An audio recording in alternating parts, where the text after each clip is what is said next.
கிறிஸ்துவுக்குள் அருமையானவர்களே, ஆண்டவரும் இரட்சகருமாகிய இயேசு கிறிஸ்துவின் திருப்பெயராலே உங்கள் யாவருக்கும் என்னுடைய அன்பான வாழ்க்கை வணக்கத்தையும் இந்த காலை நேரத்தில் நான் தெரிவித்துக் கொள்கிறேன். இந்த காலவெளியிலேயும் உங்களோடு கூட கர்த்தருடைய வார்த்தையை பகிர்ந்து கொள்ளுகிற ஒரு நல்ல வாய்ப்பை ஆண்டவர் அடியாளுக்கு தந்தபடினாலே உள்ளது நாளத்திலிருந்து கர்த்தருக்கு நான் நன்றி செலுத்துகிறேன். இந்த நாளிலேயும் உங்களோடு கர்த்தருடைய வார்த்தையை பகிர்ந்து கொள்ளுகிற ஒரு நல்ல ஒரு தலைப்பு, இயேசுவின் அன்பு உங்களை தேடுகிறது. இயேசுவின் அன்பு உங்களை தேடுகிறது அல்லது இயேசு உங்களை தேடுகிறார். அதற்கு ஆதாரமாய்த்தான் லூக்கா சுவிசேஷம் 19ஆம் அதிகாரம் 10ஆம் வசனத்தை ஒருவர் வாசிக்கலாம். இழந்து போனதை தேடவும், இழந்து போனதை தேடவும், ரட்சிக்கவுமே மனுஷகுமாரன் வந்திருக்கிறார். மனுஷகுமாரன் வந்திருக்கிறார். இழந்து போனதை தேடவும் ரட்சிக்கவுமே மனுஷகுமாரன் வந்திருக்கிறார். இயேசு இந்த உலகத்தில் வந்ததனுடைய நோக்கம் என்ன? அவர் பரலோகத்தின் மேன்மையை உதறி தள்ளி அடிமையின் ரூபம் எடுத்து இந்த உலகத்திற்கு அவர் கடந்து வந்தார்.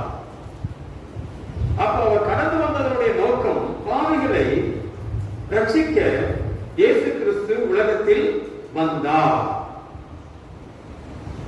உலக மீட்புக்காக தன்னையே ஒப்புக் கொடுக்கும்படியாய் அவர் கடந்து வந்தார்.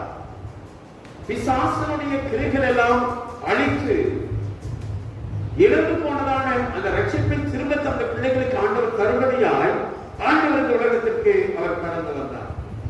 இன்றைக்கு நீங்கள் நானும் பார்ப்போமையானால் உலகம் இன்றைக்கு சமாதானத்தை தேடுகிறது, மன நிம்மதியை தேடுகிறது, ஆறுதலை தேடுகிறது. இந்த பொன்னாத வியாதிகளில் இருந்து எங்களை பாதுகாக்க ஒருவர் இல்லையா என்று சொல்லி இன்றைக்கு உலக மக்கள் அத்தனை பேரும் என்ன செய்கிறார்கள்? தேடிச்சிருக்கிறார்கள். ஆனால் சத்துருவின் பிடியில் இருந்து விடுதலையை அளிக்கிறவர் ஒருவர் உண்டானால் அவர் நம்முடைய ஆண்டவராகிய இயேசு கிறிஸ்து மாத்திரம்தான். கர்த்தரோ இந்த உலகம் இவைகள் எல்லாம் அனைத்து தேடுகிற அந்த சூழலின் மத்தியிலே தேவனாகிய கர்த்தர் நம்மை தேடுகிறார். நம்முடைய ஆன்மாவின் ரட்சிப்பை அவர் தேடுகிறார். நம்மோடு கூட ஐக்கியம் கொள்ளும்படியாய் அவர் விரும்பி நம்மை என்ன செய்கிறாராம்? அவர் தேடி வருகிற தேவன் என்பதிலே சந்தேகம் கிடையாது. வேதாகமத்திலே நீங்கள் பார்க்கலையா, இழந்து போன ஒரு சமாரிய ஸ்திரியை தேடி மத்தியான வெயிலிலே ஆண்டவர் என்ன செய்தாங்க? வெயிலென்று பார்க்காதபடிக்கு அவர் என்ன செய்தாங்க? சமாரியாவுக்கு கடந்து சென்று அந்த சமாரியா ஸ்திரியை ஆண்டவர் தேடினார். 38 வருஷமாய் ஒரு திமுமான காரணை தேடி பெதஸ்தா குளத்தின் அருகே அவர் கடந்து போனார் என்று சொல்லியும் வேதாகமம் நமக்கு தெளிவாய் சொல்லி இருக்கிறார். நம்ம வாசித்த அந்த வேத பகுதியிலே சகேவை தேடி காட்டு அத்திமரத்தின் அடியிலே நின்று அண்ணாத்து பார்த்து சகேவை அவர் தேடிக் கொண்டிருந்தார்.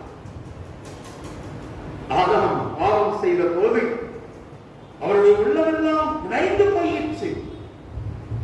முதலால் இந்த உலகத்திலே ஒரு மனிதனை படைத்தேன், அவனோடு கூட நான் என்ன செய்தேன்? உலாவிக் கொண்டு வந்தேன். அப்படிப்பட்டதான அந்த ஆதாம் இன்றைக்கு பாவம் செய்தானே என்று சொல்லி அவரை தேடி ஏதேனின் பாதையிலே நடந்து சென்று, ஆதாமே எங்கே இருக்கிறான் என்று சொல்லி மனதுருக்கத்தோடு கூட ஆதாமை தேடி கடந்து போன ஆண்டவர். அவனோ தேடுகிற ஆண்டவருக்கு தன்னை என்ன செய்தாங்க? முகத்தை மறைத்து செடிகளுக்குள்ளாய் தன்னை மறைத்துக் கொண்டவனாக அவன் காணப்பட்டான். தாய் தன் பிள்ளையை தேடுகிறதை போல, ஒரு மேய்ப்பன் தனது ஆட்டை தேடுகிறது போல இன்றைக்கு நம்முடைய ஆண்டவராகிய இயேசு கிறிஸ்து நம்மை தேடி அழைத்துக் கொண்டிருக்கிறார். ஒரு வசனத்தை வாசிங்க. ஓசியா புஸ்தகம் 11ஆம் அதிகாரம் 8ஆம் வசனத்தை வாசித்து பாருங்க. ஓசியா 11ஆம் அதிகாரம் 8ஆம் வசனத்தை வாசிங்க. எப்ராயிமே வாசிங்க. ஓசியா 11ஆம் அதிகாரம் 8ஆம் வசனம். எப்ராயிமே, நான் எப்படி உன்னை கைவிடுவேன்? இஸ்ரவேலே, நான் உன்னை எப்படி ஒப்புக் கொடுப்பேன்?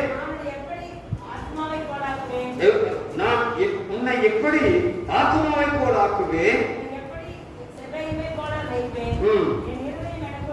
என் இருதயம் எனக்கு புலம்புகிறது, என் பரிதாபம் எனக்குள்ளால் இயங்குகிறது. இஸ்ரவேலே, எப்பிராயீமே, நான் உன்னை எப்படி கைவிடுவேன்?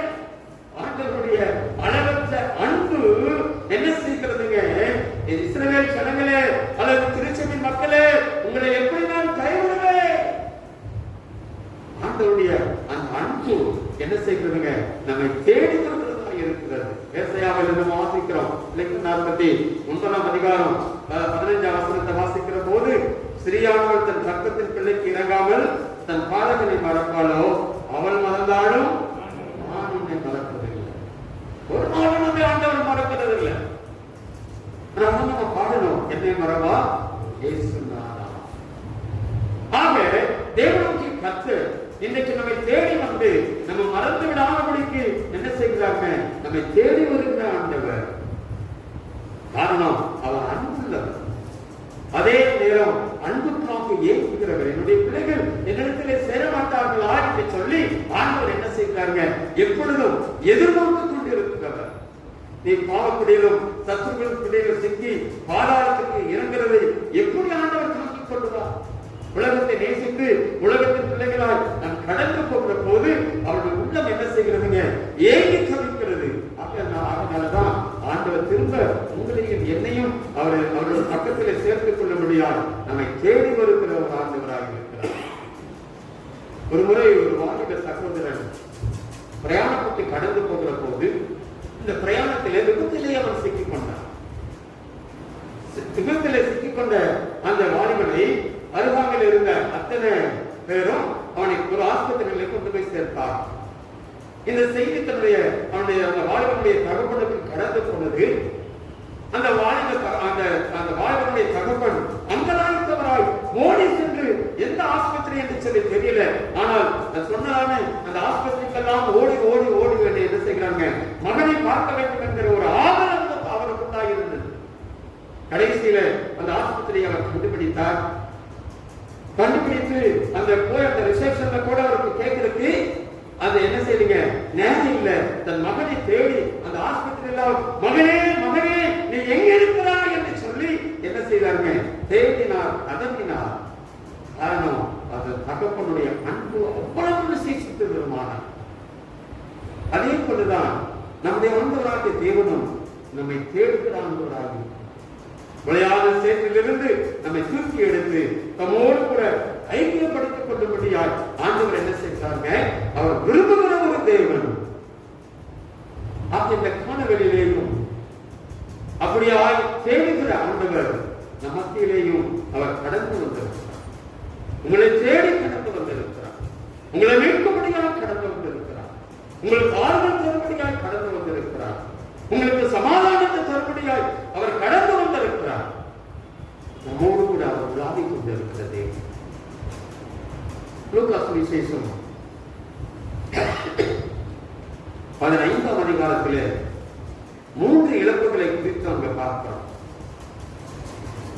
3 இழப்புகளை இந்த லூக்கா சுவிசேஷம் 15ஆம் அதிகாரத்தில் நாம் பார்க்கிறோம். ஒருவன் மேய்ப்பன் ஒரு ஆடுகளை இழந்தான். ஒரு ஸ்திரீ ஒரு வெள்ளிக்காசை இழந்து போனார். 3வது அன்புள்ள தகப்பன் தன் இளைய மகனை அவன் இழந்து போனான். அவர்கள் எல்லாரும் எப்படி தேடினார்கள், கண்டுபிடித்தார்கள் என்று சொல்லிதான் இந்த காலையில உங்களோடு கூட நான் என்ன செய்ய கர்த்தருடைய வார்த்தையை பகிர்ந்து கொள்ள நான் ஆசையாக இருக்கிறேன். முதல்ல காணாமல் போன ஆடு. 15ஆம் வசனம், லூக்கா சுவிசேஷம் 15ஆம் அதிகாரம் 4ஆம் வசனத்தை வாசிங்க. உங்களில் ஒருவன் ஒரு மனுஷன் 100 ஆடுகளை உடையவனாய் இருந்து அவைகளை ஒன்று காணாமல் போனால்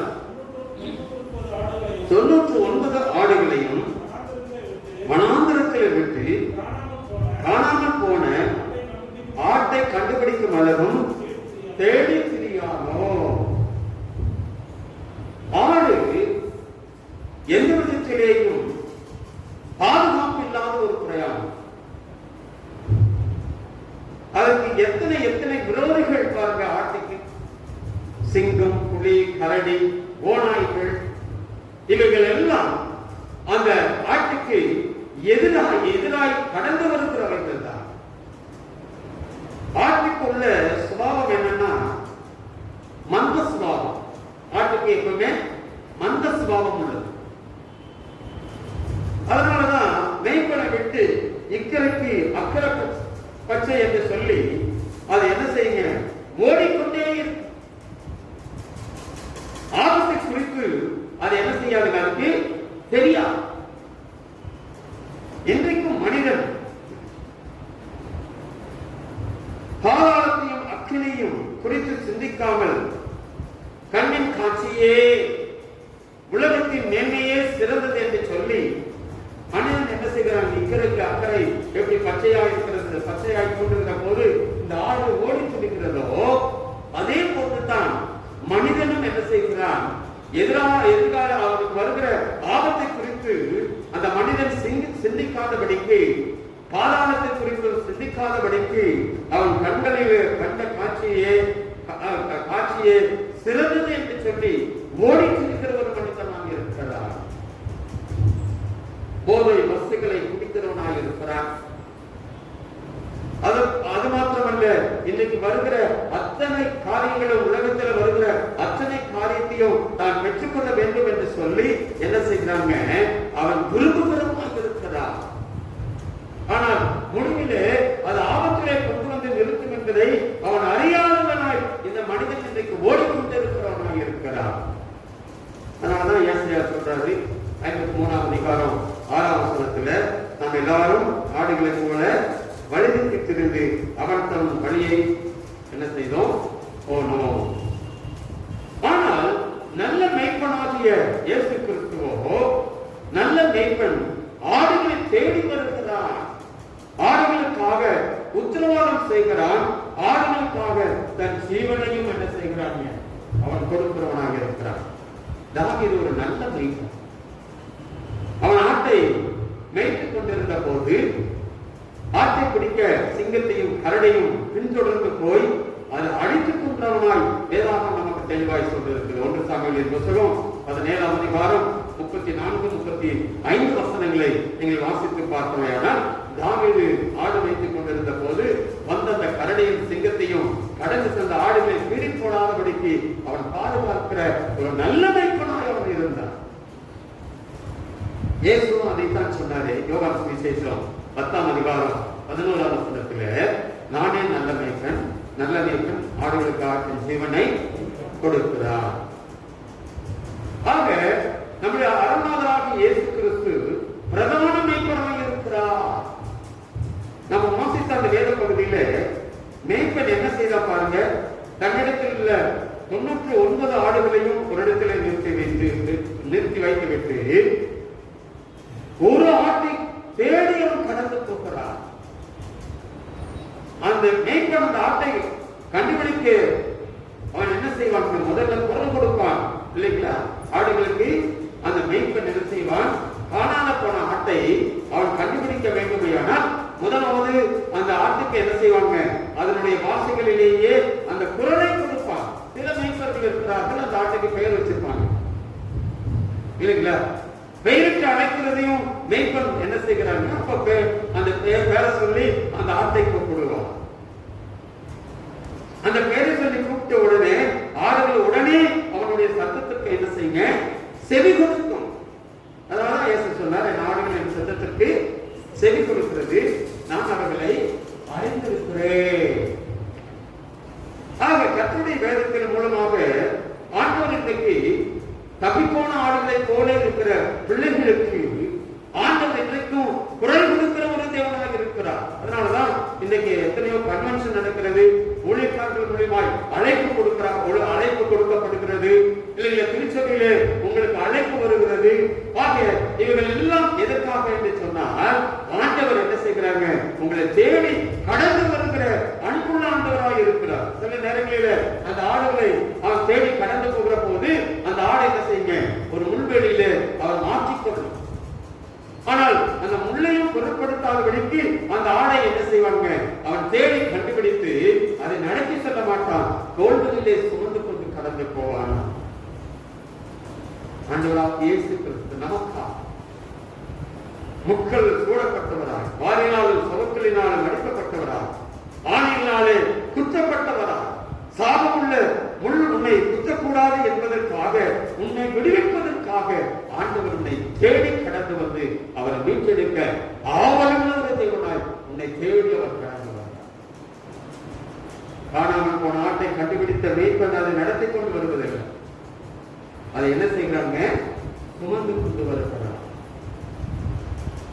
வந்த உடனே அவன் சந்தோஷம் 99 நாடுகளை குறித்த அல்ல, ஒரே ஒரு ஆட்டை வீட்டுக்கு வந்து சிலைகளை எதிர்பார்க்கும் கேட்டோம். 15ஆம் அதிகாரம் 6ஆம் வசனத்தை வாசிப்பாங்க.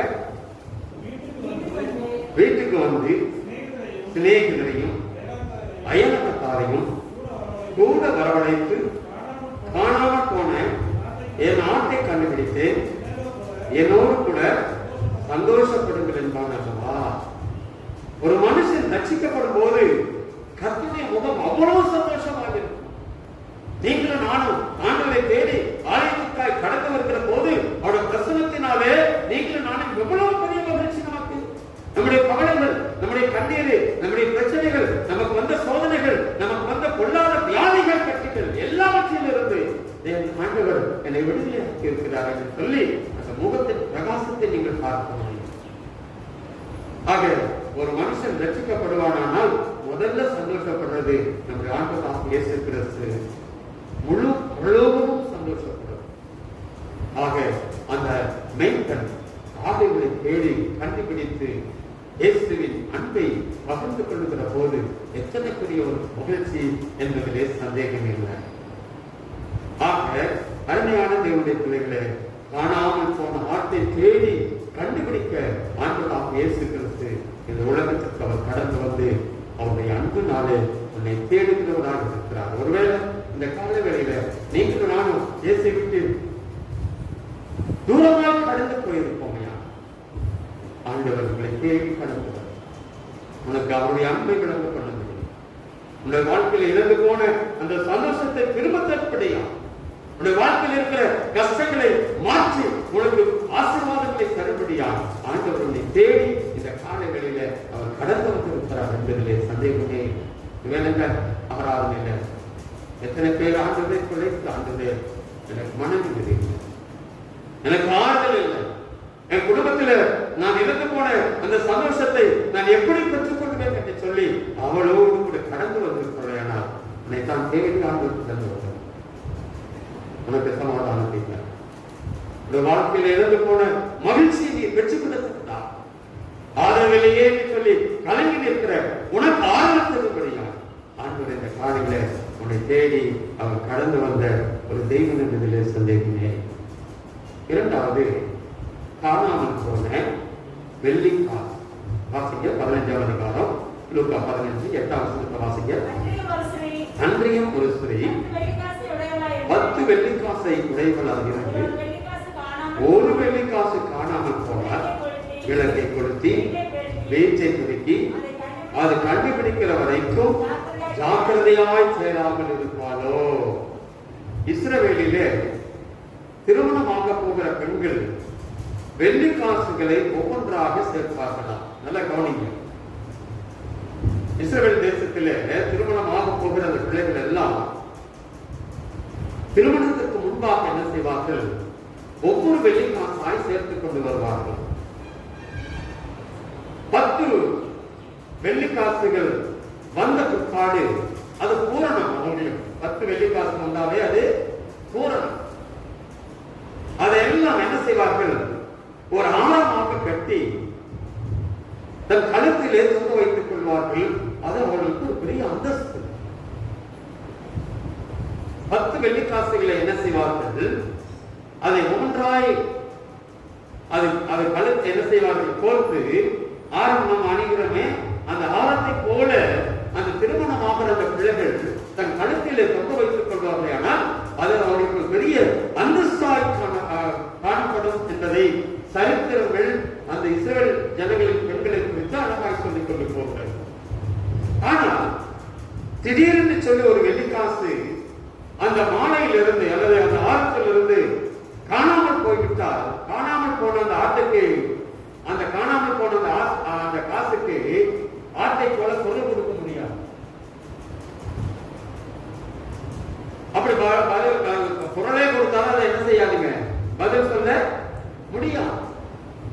ஆனால் அந்த வெள்ளிக்காசு எப்படி பொருள் கொடுக்க முடியாதோ,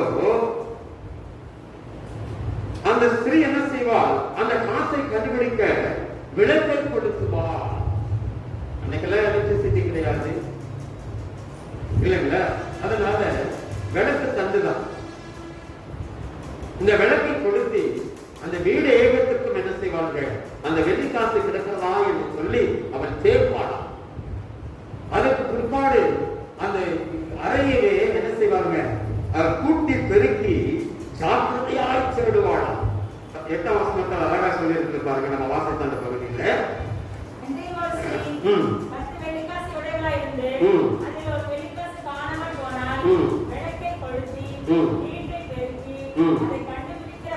கண்டுபிடிக்கிற வரைக்கும் அவளுக்கு இருந்த அந்த அந்தஸ்து, அந்த ஒரு காசை இழந்து போனதுனால அவளுக்கு இருந்த அந்த அந்தஸ்து என்ன செய்கிறதுங்க, குறைந்து போகிறது. ஆகவே அவள் ஜாக்கிரதையாய் அந்த வெள்ளிக்காசை தேட அவள் விளக்கை கொளுத்துறார். இரண்டாவது என்ன செய்யற, வீட்டையே பெருக்குகிறார். மரியா லூக்கா சுவிசேஷம் 10ஆம் அதிகாரத்துல தேவையான ஒன்று, மரியாள் தன்னை விட்டு எடுபடாத நல்ல பங்கை தெரிந்து கொண்டார். 9 வகையான ஆசீர்வாதங்களை இன்றைக்கு நீங்கள் நான் பெற்றது. வேலை, குடும்பங்கள், வீடு, செல்வம், செல்வாக்கு, அந்தஸ்து, பட்டம், பதவி, உயர்வு, இவைகள் எல்லாம் பெற்றிருக்கலாம். ஏராளமானவைகளாய் நாம் இவைகள் எல்லாம் பெற்றிருந்தாலும் இயேசு உன்னோடு கூட இல்லைன்னா அது எந்த ஒரு பிரயோஜனமும் இல்லை. ஏற்கனவே நான் சொன்னது போல எல்லா அந்தஸ்து மடத்தில் இருக்கிறது. ஆனால் இயேசுவோ உன்னோடு கூட இல்லையானால் அதுல எத்தனை பதவி இருந்தாலும் சரி, எத்தனை குடும்பத்தின் செல்வங்கள் இருந்தாலும் சரி, ஆனால் இயேசு மாத்திரம் உன்னோடு கூட இல்லையானால் அதுல ஒரு பிரயோஜனமும் இல்லை. கணக்காளியாரெல்லாம் சொல்லுவாங்க, போட்டு ஒரு 0 போட்டா அதுல ஒரு பிரயோஜனமும் இல்லை. ஆனா அந்த 0 பக்கத்துல ஒரு 1 போட்டா தான் அதுக்கு மதிப்பு. அதே போன்றுதான் ஆண்டவராகிய தேவன் நம்முடைய வாழ்க்கைகளிலே என்ன செய்கிறார், அவர்கள் நம்ம அத்தனை சொத்துக்களையும், அத்தனை செல்வாக்குகளையும், அத்தனை பட்டங்களையும், அத்தனை பதவிகளையும் உடையவர்களாக இருந்தாலும் இயேசு கிறிஸ்து மாத்திரம் இல்லையானால் அது ஒரு பிரயோஜனமும் இல்லை.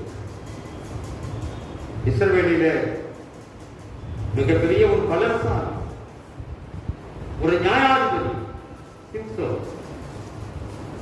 பலசாலி தான், பெரிய காரியங்களை செய்தவன் தான். ஆனால் கர்த்தரை விட்டு விலகி அவன் கடந்து போன போது கர்த்தர் அவனை விட்டு கடந்து போனதையும் அவன் அறியவில்லை. அவனுடைய பலமும் போயிற்று, அவனுடைய அந்த எல்லா நியாயத்திற்கும் அவனை விட்டு அகன்று போனது. அவன் பலவீனனாய் மாறி போனான். அருமையான தேவனுடைய பிள்ளைகளே, நம்முடைய வாழ்க்கையிலேயும் ஆண்டவராகிய இயேசு கிறிஸ்து இருக்கிற வரைக்கும் தான் நமக்கு மகிழ்ச்சி, சந்தோஷம், சமாதானம். அவர் இல்லையானால் துக்கமும், நம்முடைய வாழ்க்கையில பலவிதமான போராட்டங்களும் பிரச்சனைகளுமே நம்முடைய வாழ்க்கையில கடந்து வரும் என்பதிலே சந்தேகமே கிடையாது. ஆக அருமையான தேவனுடைய பிள்ளைகளே, இங்கே நம்ம பார்க்கிற போது அவர் என்ன செய்கிறாங்க, ஓடி அதை தேடுகிறவளாய் அவள் காணப்படுகிறதை வேதாகமம் நமக்கு தெளிவாக சொல்லியிருக்கிறார். அருமையான தேவனுடைய பிள்ளைகளே, இயேசுவை நாம் எங்கே எங்கே நாம் பின்மாற்றம் அடைந்து போனோம், எங்கே தேவனுடைய அன்புக்கு தூரமாய் கடந்து போனோம். ஒருவேளை இந்த நாளிலே ஆண்டவர் நமக்கு இந்த கிருபையுள்ள நாட்களை தந்திருப்பார்.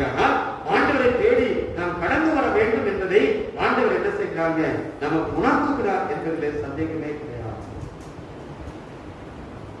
அதனாலதான் இந்த காலங்களிலேயும் ஆண்டுடைய வசனம் நம்முடைய வாழ்வுக்கு தீவும் நமக்கு பாதைக்கு வெளிச்சமாக இருக்கிறது. அவருடைய அந்த வெளிச்சத்திலே யாரெல்லாம் நடக்க பிரயாசப்படுகிறீர்களோ தொலைந்து போன அந்த வாழ்க்கையை திரும்ப நாமும் நீங்களும் பெற்றுக் கொள்ள வேண்டும். ஆக ஆண்டவர் சொல்றாரு, தேடுங்கள் கண்டடைங்கள். அருமையான தேவனுடைய பிள்ளைகள், இந்த காலங்களிலேயும் அந்த காசை தேடி அவள் கண்டுபிடித்த போதோ தன் வீட்டார் அனைவரையும் தன் சகோதரர் சிநேகிதரையும் வரவழைத்து காணாமல் போன காசை கண்டுபிடித்தேன், என்னோடு கூட சந்தோஷப்படுங்கள் என்று சொல்வார் அல்லவா என்று சொல்லி நாம் வாசிக்கிறோம்.